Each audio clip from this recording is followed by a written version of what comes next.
I was hired May 15, 2013.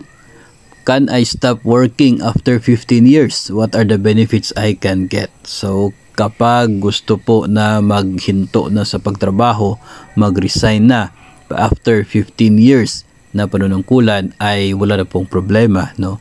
Mayroon po tayong karapatan na tumigil na sa atin pong pagtuturo, wala pong problema yan, no? So kapag 15 years ka na, ang maganda pong balita dahil eligible ka para sa magiging monthly pension ninyo kapag ikaw ay umabot na sa edad na 60 years old. So kung bata ka pa nung ikaw ay na-hire at after 15 years gusto mo nang mag-resign, so napaka bata mo pa after 15 years, so medyo mahaba-haba pa yung hihintayin mo, no, bago umabot ng 60 yung edad mo. Kasi yun pong pag edad mo ng 60, doon pa lamang po magsisimula yung magiging monthly pension ninyo.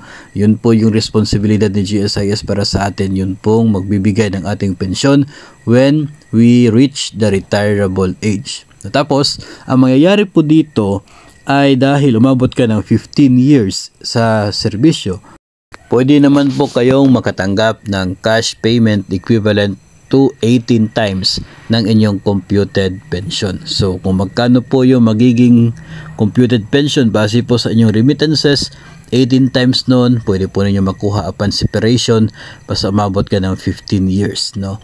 Tapos yung pension will start kapag 60 ka na. So yun po yung isa sa mga makukuha po natin kapag tayo po ay huminto na sa pagtatrabaho after 15 years. So I believe na yun pong uri ng policy natin with the GSIS, no, ay mag-terminate na rin yun the time na tayo po ay mag-separate sa serbisyo. So yung total po na value na inabot po niya ay pwede rin po yung makukuha ninyo from the GSIS. Of course, kung meron po kayong loan, particular po sa policy loan, ay ibabawas po talaga yun. And if meron po kayong loan sa GSIS, ay pwede po nilang ibawas yung balanse doon sa inyo pong pwede makukuha, nang sa ganon ay wala po kayong responsibilidad sa kanila while waiting for your monthly pension.